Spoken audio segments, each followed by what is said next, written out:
إن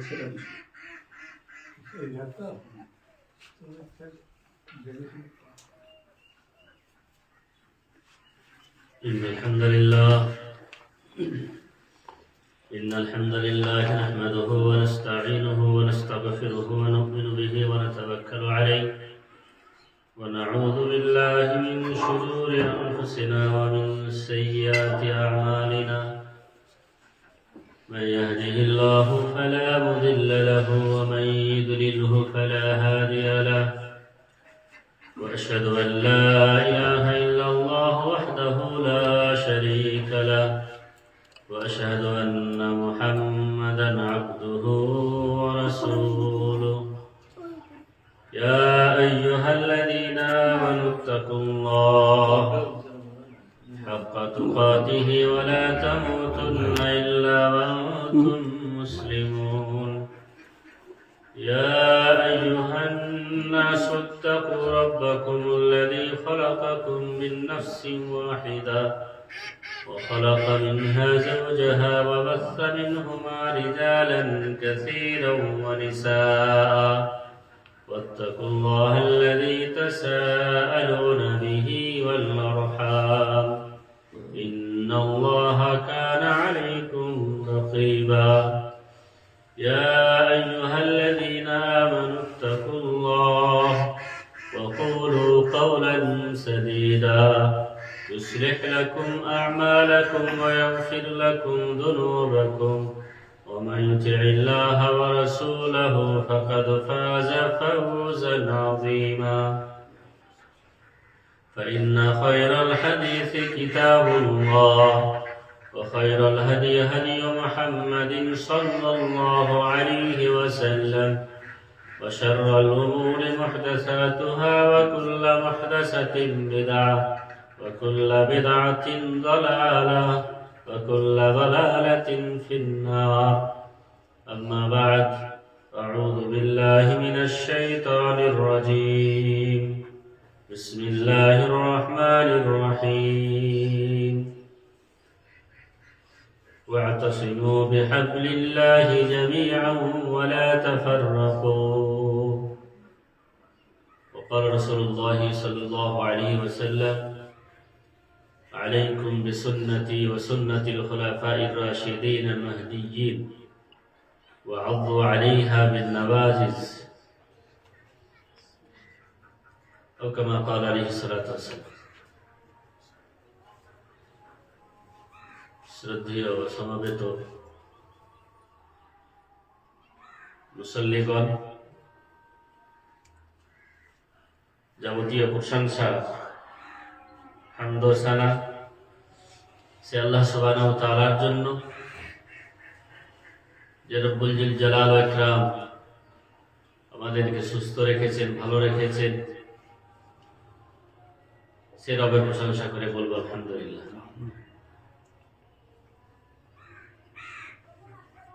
অগণন দরুদ ও সালাম বিবর্ষিত হোক রাসূল আরবি নবীনা মুহাম্মদ সাল্লাল্লাহু আলাইহি ওয়াসাল্লামের উপরে। আল্লাহুম্মা সাল্লি আলাইহি আল্লাহুম্মা বারিক আলাইহি।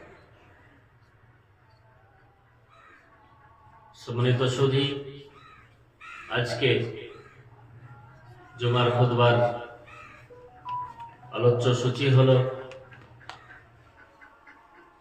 আগে থেকে নির্ধারিত ফিরকায়ে নাজিয়া। খুব সংক্ষিপ্ত ভাবে কিছু আলোচনা রাখবো ইনশাআল্লাহ। আমি আমার আলোচনা রাখার পূর্বে বর্তমান যে মাস আমরা অতিবাহিত করছি, এই মাসটি হলো শাবান মাস। এই মাসের পরের মাস হলো রমাদান মাস। এই শাবান মাস এর কিছু ইবাদত আল্লাহ রাসূল সাল্লাল্লাহু আলাইহি ওয়াসাল্লাম খুব বেশি গুরুত্ব আকারে করতেন, আর সেই ইবাদতটি হলো সিয়াম পালন করা। রাসূল আকরাম সাল্লাল্লাহু আলাইহি ওয়াসাল্লাম রমজান মাস ব্যতীত আরো 11 মাসের মধ্যে সব থেকে বেশি সিয়াম পালন করতেন এই শাবান মাসে। অতএব রমজান মাস যে আসবে সে মাসে আমাকে সিয়াম পালন করতে হবে, রোজা রাখতে হবে, যাতে সেই মাসে রোজা রাখতে কষ্ট না হয় তার পূর্বেই অভ্যাস করে নেওয়ার জন্য এই মাসে আল্লাহ রাসূল সাল্লাল্লাহু আলাইহি সাল্লাম সিয়াম রাখতে বলেছেন। আল্লাহ রাসূল সাল্লাল্লাহু আলাইহি সাল্লাম বেশি সিয়াম রেখেছেন, খুব বেশি বেশি সিয়াম রাখতেন এই শাবান মাসে। অতএব আমরাও চেষ্টা করব এই মাসে কিছু সিয়াম পালন করার। তবে কোনো নির্দিষ্ট দিন, কোনো নির্দিষ্ট রাত ইবাদতের জন্য নির্দিষ্ট করে নেওয়া, খাস করে নেওয়া, এটা শরীয়ত সম্মত নয়। আপনি আমি যদি 15 শাবানেই সিয়াম পালন করব বা 15 শাবানের রাতেই সালাত আদায় করব, নামাজ পড়ব ইত্যাদি, এই মধ্যে নির্দিষ্ট করে নেওয়া শরীয়ত সম্মত নয়। উলামায়ে কেরাম হাদিস কোরআনকে সম্মুখে রেখে এগুলিকে বিদআত বলেছেন। যে কাজ আমরা এই মাসে করব অত্যাধিক পরিমাণে, সেটি হলো সিয়াম পালন করব এবং ইবাদত বান্দেগী আমি যেভাবে পারবো সেভাবে করব। তবে নির্দিষ্ট কোনো একটা দিন, সে 15 শাবান হোক বা 17 শাবান হোক, নির্দিষ্ট করে নয়। আল্লাহ তাআলা আমাদের সকলকে এই মাসে যে যে কর্ম করা উচিত সেগুলিকে করা এবং যেগুলি বর্জন করা উচিত সেগুলিকে বর্জন করার তৌফিক দান করেন। আমিন। সম্মানিত সুধী, ফিরকায়ে নাজিয়া এটি আপনার আরবি শব্দ। ফিরকাতুন আর নাজিয়াতুন। ফিরকা এর অর্থ হলো দল, জামাত, আর নাজিয়াতুন এর অর্থ হলো পরিত্রাণ প্রাপ্ত, সফলতা প্রাপ্ত দল, নাজাত প্রাপ্ত দল। দুটো মিলে অর্থ হচ্ছে ফিরকাতুন নাজিয়া এর অর্থ হলো যে নাজাত প্রাপ্ত দল বা পরিত্রাণ প্রাপ্ত দল। এই নাজাত প্রাপ্ত দল বা পরিত্রাণ প্রাপ্ত দল কারা এর অন্তর্ভুক্ত রয়েছে, এর থেকে কি মুরাদ হবে, এদের বৈশিষ্ট্য কেমন হবে, এদের গুণাবলী কেমন হবে, এই সম্বন্ধে সংক্ষিপ্ত আলোচনা ইনশাআল্লাহ। সম্মানিত সুধী, ফিরকায়ে নাজিয়া সম্বন্ধে হাদিস এবং কোরআন যদি আপনি অধ্যয়ন করে রাখেন, তাহলে সংক্ষিপ্ত আকারে এর সারসংক্ষেপ হলো এই যে ফিরকায়ে নাজিয়া ওই দল, ওই জামাতকে বলা হয় যে জামাতটি সঠিক কোরআন এবং সহিহ সুন্নাহর উপরে রয়েছে, জিনাদের নিকটে কোরআন এবং সুন্নাহয় আসল মাপকাঠি, জিনাদের নিকটে কোরআন এবং হাদিস হলো সব থেকে বেশি অগ্রাধিকারের প্রাপ্য। এই দল যাদের কাছে কোরআন এবং হাদিসই আসল, এর বাইরে যা কিছু আছে সেগুলিকে আমরা মানতে নারাজ। যদি কোরআন এবং সুন্নাহ বিরোধী হয়, এই সমস্ত মত পোষণকারী, এই সমস্ত দলে যারা যুক্ত আছেন তেনারাই হলেন ফিরকায়ে নাজিয়া। আল্লাহ রাসূল সাল্লাল্লাহু আলাইহি সাল্লামের ভাষায় আসুন, আল্লাহ রাসূল সাল্লাল্লাহু আলাইহি সাল্লাম আমাদেরকে সম্বোধন করে বলেছেন, যারা ফিরকায়ে নাজিয়ার মধ্যে পড়বেন তাদের সম্বন্ধে বলেছেন। সুনান তিরমিজি এবং নাসাইর হাদিস, রাসূলুল্লাহ সাল্লাল্লাহু আলাইহি সাল্লাম বলেন, উসিকুম বিতাকওয়াল্লাহি আযজা ওয়া জাল্লা। আল্লাহ রাসূল সাল্লাল্লাহু আলাইহি সাল্লাম সাহাবা কেরামদেরকে সম্বোধন করে বলছেন, আমি তোমাদেরকে নসিহত করছি কি? 1 নম্বর হলো যে তোমরা আল্লাহ সুবহানাহু ওয়া তাআলাকে থেকে ভয় করবে, নিজের অন্তরে আল্লাহর ভীতি, আল্লাহর ভয়, তাকওয়া নিয়ে এসো। 2 নম্বর কি? ওয়াসসামি'উ ওয়া তাআ। আল্লাহ রাসূল সাল্লাল্লাহু আলাইহি ওয়াসাল্লাম তারপরে ওসিয়ত করলেন যে তোমরা অনুকরণ করে চলো। ওয়াসসামি'উ ওয়া তাআ, অনুকরণ করো। ওয়া ইন তাআম্মারা আলাইকুম আবদুন হাবাশিয়্যুন, যদি মুসলমানদের নেতা, সমাজের ইমাম যদি একজন হাবশি গোলামও কেউ না হয়, হাবশি গোলামও যদিও না হয়, হাবশি গোলাম যদি হয়, আপনার ধরেন যে সমাজে বসবাস করেন, স্বাধীন সমাজ, এই সমাজে যদি একজন রাখাল বা গোলাম বা কীর্তদাস যদি বসবাস করে, একজন স্বাধীন ব্যক্তি আর একজন পরাধীনের মধ্যে পার্থক্য, স্বাধীন সবসময় উঁচুতে, আর পরাধীন ব্যক্তি আপনার কাছে, সমাজের কাছে, দেশের কাছে একটু পরাধীন, স্বাধীনতা বলার কিছু নেই। যদি আপনার মুসলিম সমাজের নেতা, ইমাম যদি একজন আপনার পছন্দের বাইরের লোক হয়, অপছন্দের লোক হয়, একজন নিম্ন বংশেরও যদি লোক হয়, সে যদি আপনার আমির হয়ে যায়, সে যদি ইমাম হয়ে যায়, তার অনুসরণ অনুকরণ করতে হবে বাধ্যতামূলক। এটা হলো ফিরকায়ে নাজিয়ার বৈশিষ্ট্য। আপনার ইগো, আপনার স্ট্যাটাস অনুযায়ী তার মিল খাচ্ছে না, সেই জন্য আপনি তার অনুসরণ অনুকরণ করবেন না, তাকে হেউ মনে করবেন না। ইসলামের পরিভাষায় ফিরকায়ে নাজিয়া তারাই হবে যারা নিজের আমিরকে আমির বলে মানবে, নিজের নেতাকে নেতা বলে মানবে, নিজের ইমামকে ইমাম বলে মানবে, যদি সে ইমাম বা আমির নিযুক্ত হয়, আর তার মধ্যে কোরআন এবং সুন্নাহ অনুযায়ী চলার টেকনিক, চলার পথ বা চলার বৈশিষ্ট্য যদি থাকে। কোরআন এবং হাদিসের বাইরে গেলে কারোর ইতাআতের প্রয়োজন নেই, কারোর অনুসরণের প্রয়োজন নেই। কোরআনকে সম্মুখে রেখে সে যদি নিয়ন্ত্রণ করে, তাহলে তার অনুসরণ অনুকরণ করা সকলের জন্য বাধ্যতামূলক, সে আপনার পছন্দের ব্যক্তি হোক আর অপছন্দের ব্যক্তি হোক। এটি হলো প্রথম নসিহত। তারপর আল্লাহ রাসূল সাল্লাল্লাহু আলাইহি ওয়াসাল্লাম বলছেন, ফাইন্নাহু মান ইয়াইশ মিনকুম ফাসায়ারা ইখতিলাফান কাসীরা। আল্লাহ রাসূল সাল্লাল্লাহু আলাইহি ওয়াসাল্লাম কে বললেন, যারা আমার মৃত্যুর পরে বেঁচে থাকবে, জীবিত থাকবে, ফাসায়ারা ইখতিলাফান কাসীরা, তারা কি দেখতে পাবে? অনেক দল, অনেক ইখতিলাফ, অনেক মত দেখতে পাবে। ফাসায়ারা ইখতিলাফান কাসীরা, তারা অনেক মত দেখতে পাবে, অনেক দল নিজের চোখের সামনে দেখতে পাবে, অনেক পথ সে দেখতে পাবে। তখন কি করতে হবে? ফাআলাইকুম বিসুন্নতি ওয়া সুন্নাতিল খুলাফাইর রাশিদিন আল মাহদিয়্যিন। আল্লাহ রাসূল সাল্লাল্লাহু আলাইহি ওয়াসাল্লাম বললেন, যখন তুমি বিভ্রান্তিতে পড়ে যাবে, যখন তুমি বিভিন্ন দলে লোককে বিভক্ত হতে দেখবে, বিভিন্ন মত দেখবে, তখন তোমার জন্য বাধ্যতামূলক হলো কি? আলাইকুম বিসুন্নতি, তুমি শক্ত করে নিজের উপরে ধরে নেবে আমার সুন্নাত, রাসূলুল্লাহ সাল্লাল্লাহু আলাইহি সাল্লামের পথকে, পদ্ধতিকে, তরিকাকে বেছে নিতে হবে। আলাইকুম এর অর্থ হলো আই ইয়াজিবু আলাইনা, অর্থাৎ নিজের উপরে ওয়াজিব করে নিতে হবে আল্লাহ রাসূল সাল্লাল্লাহু আলাইহি সাল্লামের পদ্ধতিকে, সুন্নাতকে, হাদিসকে। তারপরে কি? ওয়া সুন্নাতিল খুলাফাইর রাশিদিন আল মাহদিয়্যিন, আমার সুন্নতের পরে, আমার পদ্ধতির পরে যিনারা সাহাবায়ে কেরাম রয়েছেন, বিশেষ করে আইম্মায়ে খিলাফায়ে আরবা'a, হযরত আবু বকর, হযরত ওমর, হযরত উসমান, হযরত আলী রাদিয়াল্লাহু আনহুম আজমাইন, এবং অন্যান্য সাহাবায়ে কেরামদের সুন্নতকে, পদ্ধতিকে, চলার বিধানকে, দ্বীনের বিধানকে ওই অনুযায়ী আমাদেরকে চলতে হবে। সুযোগ নরম ভাবে যেমন তেমন করে ফলো করলে হবে না, একদম শক্তভাবে ফলো করে চলতে হবে। আল্লাহ রাসূল সাল্লাল্লাহু আলাইহি ওয়াসাল্লাম কি শব্দ ব্যবহার করেছেন? ওয়া'আদু আলাইহা বিন-নাওয়াজিজ। আদু এর একটি আরবি শব্দের অর্থ হলো দাঁত দিয়ে কাটা। চাও, আমাদের দুই ধরনের দাঁত আছে, একটা সামনেকার দাঁত, একটা চাওয়ালের দাঁত। সামনেকার দাঁত দিয়ে আমরা যেগুলো হয়তো একটু নরম জিনিস সেগুলিকে চিবাই বা সেগুলিকে কাটি, কিন্তু যেটা শক্ত হাড় হয় বা শক্ত জিনিস হয় সেটা আমরা চাওয়ালের দাঁত দিয়ে শক্ত করে শক্তি লাগিয়ে সেটাকে ভাঙি বা কাটি।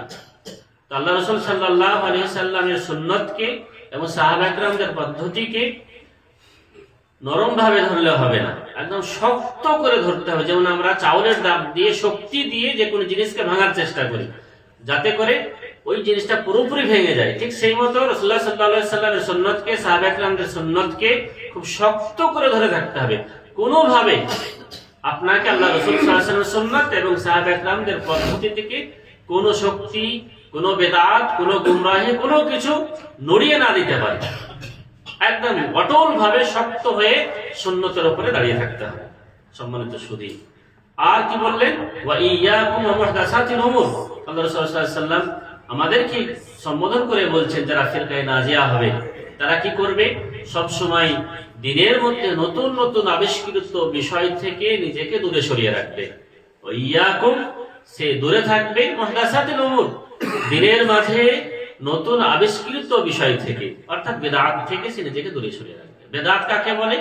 বেদাত বলা হয় মাস্তুহদিসা ফি দীনিল্লাহি শাইউন, দ্বীনে ইসলামের মাঝে নতুন ভাবে কোনো কিছু সংযুক্ত করা, যার প্রমাণ কোরআন এবং সুন্নাতে নেই, সেটি হলো বেদাত। এই বেদাত কে বর্জন করতে হবে, কারণ বেদাত মানুষকে পথভ্রষ্টের দিকে নিয়ে যায়, আর এই পথভ্রষ্টতা মানুষকে জাহান্নামের দিকে নিয়ে যায়।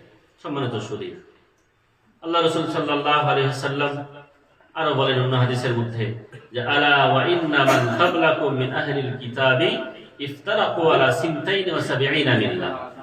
হে আমার সাহাবারা, শুনে রাখো, আলা শুনে রাখো, ওয়া ইন্না মান ক্বাবলাকুম মিন আহলিল কিতাবি, তোমাদের পূর্বে অর্থাৎ মুসলমানদের পূর্বে, উম্মতে মুহাম্মাদীর পূর্বে যে দল, যে উম্মতগুলো এসেছিলেন, ইহুদি এবং নাসারা, আহলে কিতাব যাদের কাছে, আহলে কিতাব যিনারা অর্থাৎ যাদের কাছে কিতাব এসেছিল, তিনারা কয়েকটি দলে বিভক্ত ছিল। ইফতারাকু আলা 72 মিল্লাহ, তারা 72টি দলে বিভক্ত হয়েছিল। ইহুদি নাসারারা 72টি দলে বিভক্ত হয়েছিল।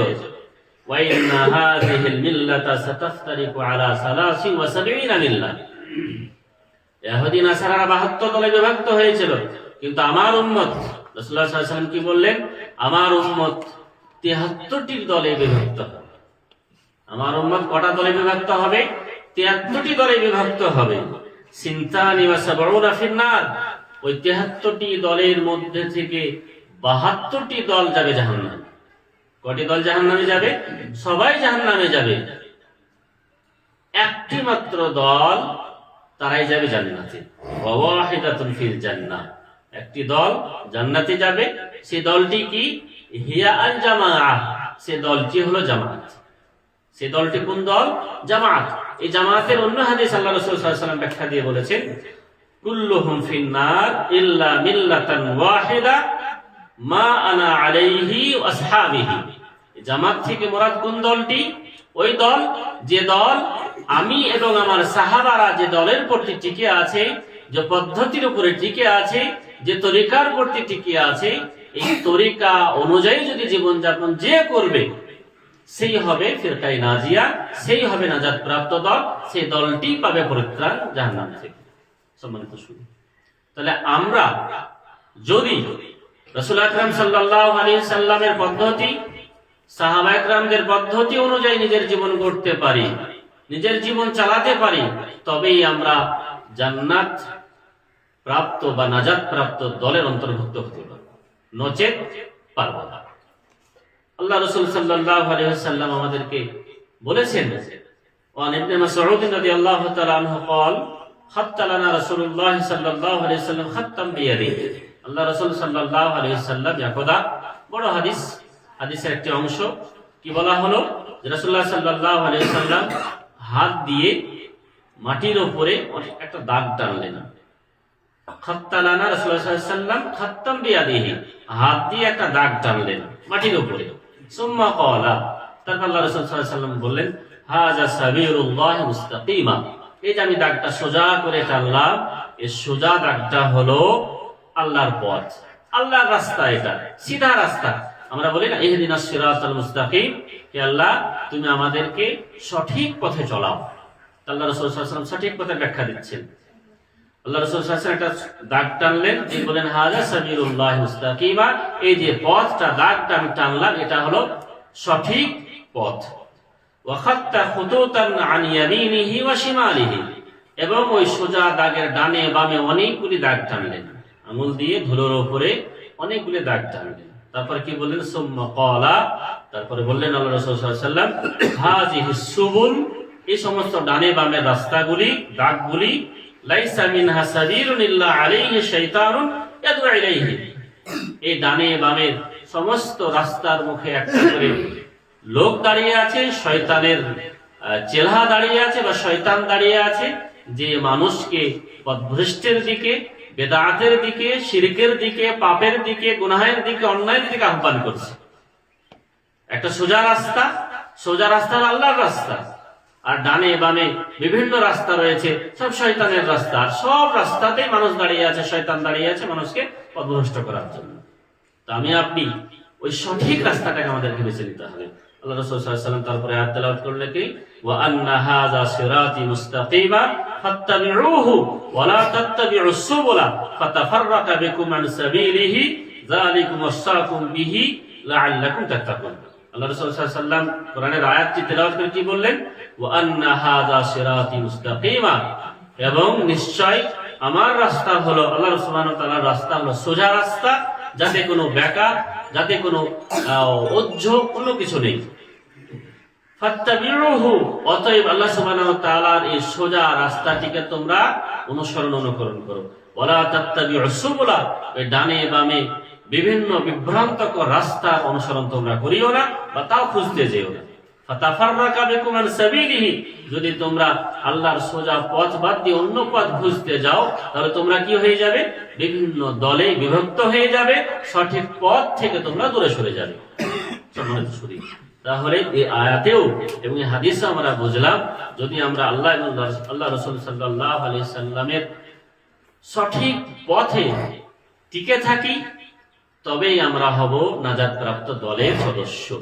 আর যদি আমরা বেদাতে লিপ্ত থাকি, গুনাহ পাপে লিপ্ত থাকি, শরীয়ত বিরোধী কাজে লিপ্ত থাকি, শিরকে লিপ্ত থাকি, তাহলে আমরা নাজাত প্রাপ্ত দলের অন্তর্ভুক্ত হতে পারবো না। সম্মানিত শুধু যারা নাজাত প্রাপ্ত দল হবে, ফিরকে নাজিয়া যারা হবে, তাদের কিছু চলার পথ বা পদ্ধতি বা তাদের কিছু বৈশিষ্ট্য আছে।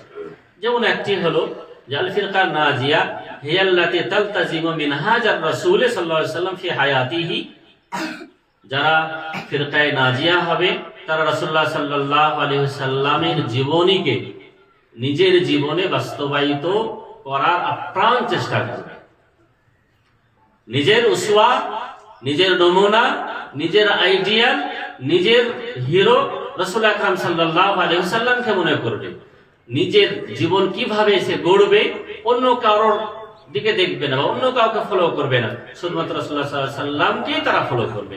আল্লাহ রাব্বুল আলামিন আল্লাহ রাসূল সাল্লাল্লাহু আলাইহি ওয়াসাল্লাম সম্বন্ধে বলেছেন যে লাকাদ কানা লাকুম ফি রাসূলিল্লাহি উসওয়াতুন হাসানাহ, রাসূলুল্লাহ সাল্লাল্লাহু আলাইহি ওয়াসাল্লামের মধ্যে আমাদের জন্য রয়েছে উত্তম আদর্শ। রাসূল আকরাম সাল্লাল্লাহু আলাইহি ওয়াসাল্লামের জীবনী সমস্ত ক্ষেত্রে ব্যক্তিগত জীবনে বলুন, পারিবারিক জীবনে বলুন, সামাজিক জীবনে বলুন, রাষ্ট্রের জীবনে বলুন, অর্থনৈতিক দিক দিয়ে বলুন, সমস্ত দিকে রাসূলুল্লাহ সাল্লাল্লাহু আলাইহি ওয়াসাল্লাম আমাদের জন্য উসওয়া, নমুনা, আইডিয়াল। ওই মতই আমাদেরকে জীবনযাপন করার চেষ্টা করতে হবে। এখানে অন্য কাউকে সম্মুখে রেখে ফলো করার পদ্ধতি বা অপশন নেই। আপনি যদি ফিরকায়ে নাজিয়া হতে চান, আপনার টার্গেট হবে রাসূলুল্লাহ সাল্লাল্লাহু আলাইহি ওয়াসাল্লামের জীবনের মতো আমার জীবন যাপন করা। আপনার চেহারার আকৃতি, আপনার বেশভূষা, আপনার পোশাক সমস্ত কিছু রাসূলুল্লাহ সাল্লাল্লাহু আলাইহি ওয়াসাল্লামের মতো করার চেষ্টা করতে হবে। এটা হবে প্রথম পদ্ধতি ফিরকায়ে নাজিয়া চলার। দ্বিতীয় হলো আল ফিরকাতুন নাজিয়া তাউদু ইলা কালামিল্লাহি ওয়া রাসূলিহি হিনা তানাজু'i ওয়াল ইখতিলাফি আমালান বিকাউলিহি আযজা ওয়া জাল্লা فإن تنازعتم في شيء فردوه إلى الله والرسول إن كنتم تؤمنون بالله واليوم الآخر ذلك خير وأحسن تأويلا। এর অর্থ হলো এই, দ্বিতীয় নম্বর চলার পথ বা টেকনিক ফিরকায়ে নাজিয়ার কেমন হবে, তাউদু ইলা কালামিল্লাহি ওয়া রাসূলিহি, যারা নাজাত প্রাপ্ত দলের অনুসারী হবে তারা সব সময় সমস্ত কথাকে আল্লাহ এবং আল্লাহ রাসূল সাল্লাল্লাহু আলাইহি সাল্লামের দিকে ফেরাবে। আপনার কথা, আপনার কাজ, আপনার আমল, আপনার ইবাদত, আপনার সমস্ত কিছু ইখতিলাফের সময়, মতনৈক্যতার সময়, মতবিরোধের সময় আপনি ফাইসালা বা মীমাংসা কোথায় করবেন? রাসূলুল্লাহ সাল্লাল্লাহু আলাইহি সাল্লামের দিকে ফিরবেন, আল্লাহ রাব্বুল আলামিনের দিকে ফিরবেন। আল্লাহ রাব্বুল আলামিন আদেশ করে বলেছেন, ফা ইন তানাযা'তুম ফি শাইইন, যদি তোমরা ঝগড়া করো, ঝগড়া বিবাদে যুক্ত হয়ে যাও, ফি শাইইন, যে কোনো বিষয়। শাইউন শব্দটি নাকেরা, মানে অনির্দিষ্ট বিষয়, কোনো খাস বিষয় নাই।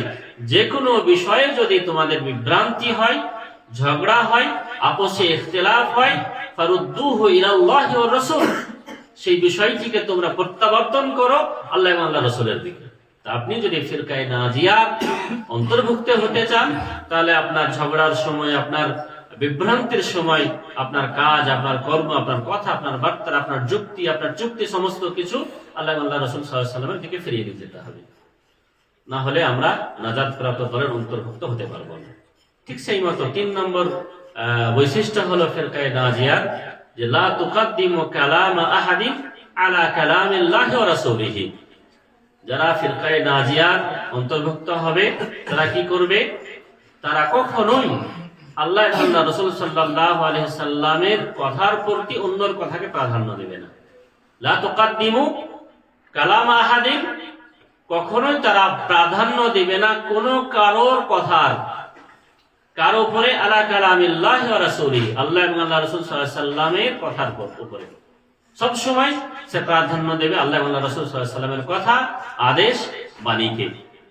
আল্লাহ এবং আল্লাহর রাসূল সাল্লাল্লাহু আলাইহি সাল্লামের কথার সম্মুখে অন্য কারোর কথাকে প্রাধান্য দেবেন। এটা হলো ফিরকায়ে নাজিয়ার বৈশিষ্ট্য। আপনার নেতা বলেছে, আপনার সমাজের মডেল বলেছে, আপনার মন্ত্রী বলেছে, কি ওই মন্ত্রীর কথাটা আগে মানতে হবে কোরআন হাদিস ছেড়ে দিয়ে? এই মতো ফিরকায়ে নাজিয়ার বৈশিষ্ট্য নয়। ফিরকায়ে নাজিয়া হলো এই, সব সময় আল্লাহ এবং আল্লাহর রাসূল সাল্লাল্লাহু আলাইহি সাল্লামের কথাই শেষ কথা, এখানে অন্য কারোর কথা কোনোভাবেই চলবে না। আমরা অনেক সময় যুক্তি খাটাই, যুক্তি দিয়ে বুঝতে চাই যে এটা মনে হচ্ছে একটু ভালো হবে বা অমুক তমুক। যেখানে কোরআন এবং হাদিস চলে এসেছে সেখানে আপনার আমার যুক্তি কোনোভাবেই খাটানো যাবে না। আপনি যদি ইতিহাস পড়ে দেখেন, রাসূলুল্লাহ সাল্লাল্লাহু আলাইহি সাল্লামের জীবদ্দশায় যদি দেখেন, তাহলে বুঝতে পারবেন যখনই আল্লাহ রাসূল সাল্লাল্লাহু আলাইহি সাল্লাম কোনো বিষয়ের ফয়সালা করে দিতেন, সাহাবায়ে কেরামেরা নিস্তব্ধ হয়ে নিশ্চুপে সেটিকে মেনে নিতেন। কোনো প্রকারের মানে চু টু শব্দটুকু বলতেন। এই মতো অনুকরণ করতে হবে রাসূলুল্লাহ সাল্লাল্লাহু আলাইহি সাল্লাম এবং তার কথাকে প্রাধান্য দিতে হবে। আল্লাহ রাব্বুল আলামিন কোরআনে বিভিন্ন জায়গায় বলেছেন যে ফালা ওয়া রাব্বিকা লা ইউমিনুনা হাত্তা ইউহাক্কিমুকা ফীমা শাজারা বাইনাহুম সুম্মা লা ইয়াজিদু ফি আনফুসিহিম হারাজা মিম্মা কাযাইতা ইউসাল্লিমু তাসলিমা। তারা মুমিন হতে পারে না। ফালা ওয়া রাব্বিকা, আল্লাহ সুবহানাহু ওয়া তাআলা কসম শপথ করে বলছেন যে তারা কখনোই মুমিন হতে পারে না যে বিষয়ে আল্লাহ রাসূল সাল্লাল্লাহু আলাইহি সাল্লাম ফয়সালা করে দিয়েছেন, আর সেই ফয়সালাতে অন্তরে আপনি কিন্তু রাখবেন, হারাজ অর্থাৎ কিন্তু রাখবেন, সংশয় রাখবেন, আর আপনি মুমিন হবেন, তা হতে পারে না। আল্লাহ রাসূল সাল্লাল্লাহু আলাইহি ওয়াসাল্লাম ফয়সালা করে দিয়েছে, মেনে নিতে হবে। সে ফয়সালাতে কিন্তু কোশ্চেন মার্ক ইত্যাদি ইত্যাদি রাখা যাবে না। এটাই হলো সঠিক ফিরকায়ে নাজিয়ার অনুসারী ব্যক্তি বা ফিরকায়ে নাজিয়ার অন্তর্ভুক্ত ব্যক্তি। ঠিক সেই মতো ফিরকায়ে নাজিয়ার দলভুক্ত যারা হতে চায় তাদের বৈশিষ্ট্য কি হবে? যে তারা সবসময় তাওহীদ, এরা তাওহীদকে, একত্ববাদকে সবসময় পৃথিবীর উপর প্রতিষ্ঠিত করার চেষ্টা করবে। আপনি ইবাদত করছেন, সেখানে তাওহীদ লাগবে। আপনি দোয়া করছেন, সেখানে তাওহীদ লাগবে। আপনি কোন সাহায্য সহযোগিতা চাইছেন, সেই সাহায্য সহযোগিতা আল্লাহর জন্য, আল্লাহর নিকটেই চাইতে হবে। মানে আপনার ইবাদত, আপনার চলা তাওহীদের ক্ষেত্রে তাওহীদকে সব সময় এগিয়ে রাখতে হবে। তাওহীদ কাকে বলে, তাওহীদ কয় প্রকার, কি জিনিস, এরা আমরা আগে শুনেছি, সেদিকে আমি যাচ্ছি না। এক কথাই হলো আপনার ইবাদত, আপনার জীবন মরণ সমস্ত কিছু আল্লাহ সুবহানাহু ওয়া তাআলার হাতে রয়েছে।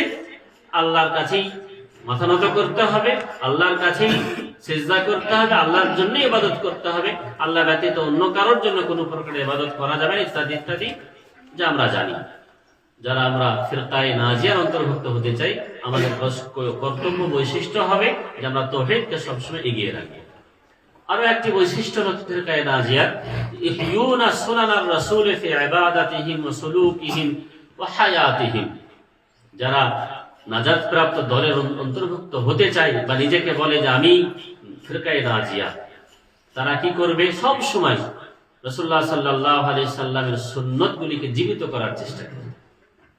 রাসূলুল্লাহ সাল্লাল্লাহু আলাইহি সাল্লামের সুন্নতগুলিকে জীবিত করবে। রাসূলুল্লাহ সাল্লাল্লাহু আলাইহি সাল্লামের সুন্নতকে কখনোই উপেক্ষা করে চলবে না। রাসূল আকরাম সাল্লাল্লাহু আলাইহি সাল্লামের সুন্নত যেগুলি আছে, নামাজের ক্ষেত্রে বলেন, চলাফেরা করার ক্ষেত্রে বলেন, খাওয়া দাওয়ার ক্ষেত্রে বলেন, বাজারে ঘাটে যাওয়ার ক্ষেত্রে বলেন, সমস্ত ক্ষেত্রে যে সুন্নতি পদ্ধতি, সেই সুন্নতি পদ্ধতিকে সবসময় তারা বাঁচিয়ে রাখবে। আপনি 10-এর সামনে আছেন, এমন একটা পরিবেশে গেছেন যেখানে সবাই শরীর বিরোধী ড্রেস পরে আছে, পোশাক পরে আছে, পরিধান করে আছে। আপনি সেখানে রাসূলুল্লাহ সাল্লাল্লাহু আলাইহি সাল্লামের সুন্নত অনুযায়ী পোশাক পরিধান করে আছেন। আপনার কথা, আপনার চলাফেরা সুন্নত অনুযায়ী হচ্ছে। এই মতো হবে যারা ফিরকায়ে নাজিয়া হবে, তারা সবসময় সুন্নতের প্রতি টিকে থাকবে, সুন্নতকে ভালোবাসবে এবং সুন্নতকে প্রতিষ্ঠিত করার জন্য সবসময় প্রস্তুত থাকবে। এরা হলো ফিরকায়ে নাজিয়া। আল্লাহ রাব্বুল আলামিন রাসূল সাল্লাল্লাহু আলাইহি ওয়াসাল্লাম এদের জন্য সুসংবাদ দিয়ে বলেছেন, তুবা লিল গুরাবা, তুবা লিল গুরাবা। তাদের জন্য সুসংবাদ যারা অপরিচিত মানুষ, আর অপরিচিত মানুষ দ্বারাই ইসলাম বেশি প্রসিদ্ধ হয়েছে বা ইসলাম বেশি ছড়িয়েছে। আর এই যে যারা ফিরকায়ে নাজিয়া হবে, এরা সংখ্যাতে কম হবে, এরা সংখ্যাতে কম হবে। গণনা করতে যাবেন তো যারা ফিরকায়ে নাজিয়ার প্রকৃত দাবেদার, তারা সংখ্যাতে অত্যন্ত কম হবে, খুব বেশি হবে না, এরা সংখ্যায় কম হয়। আপনি বর্তমানে দেখুন বেদাত মুক্ত, শিরক মুক্ত জীবনযাপন খুবই কম সংখ্যক মানুষই করে, খুবই কম সংখ্যক মানুষই করে। আর বেদাত লিপ্ত, শিরক লিপ্ত জীবনযাপনকারী মানুষ অনেক বেশি। আপনি আপনার গ্রাম দেখুন, আপনি আপনার সমাজ দেখুন, আপনি আপনার এলাকা দেখুন, আপনি আপনার অঞ্চল দেখুন, সমস্ত জায়গায় সারা পৃথিবী দেখুন, শিরক এবং বেদাত মুক্ত লোক খুবই কম পাবেন। অতএব হকপন্থী লোক আপনি কম পাবেন। আর এই ফিরকায়ে নাজিয়া কারা হবে? যদি আপনি বর্তমান যুগে দেখতে যান, তাহলে সব থেকে বেশি দাবেদার হলো ফিরকায়ে নাজিয়া আমরা আহলে হাদিস, নিঃসন্দেহে।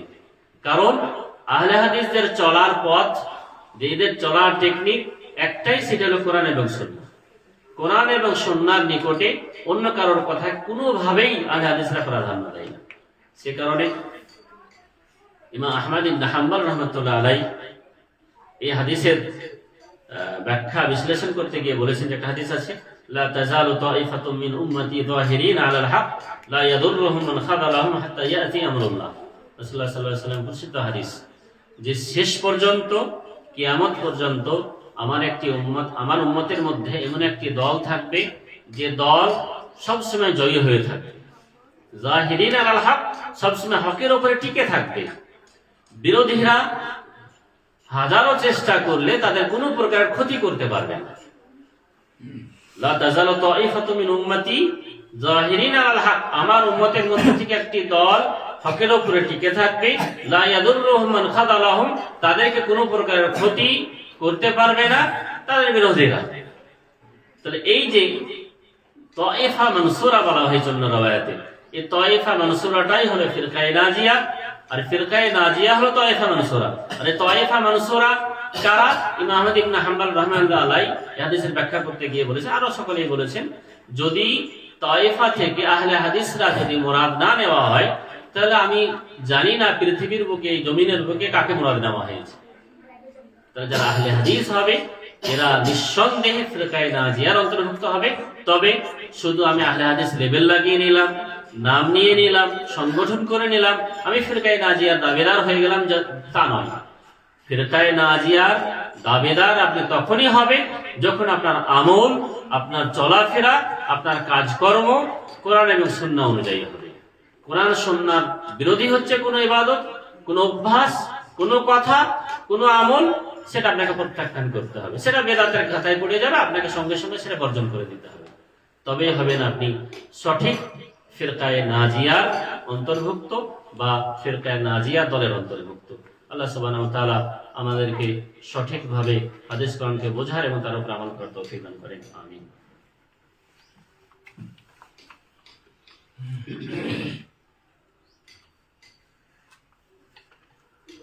আলহামদুলিল্লাহি রাব্বিল আলামিন ওয়াস সালাতু ওয়াস সালামু আলা রাসূলিল কারীম ওয়া আলা আলিহি ওয়া সাহবিহি আজমাইন ওয়া বা'দ।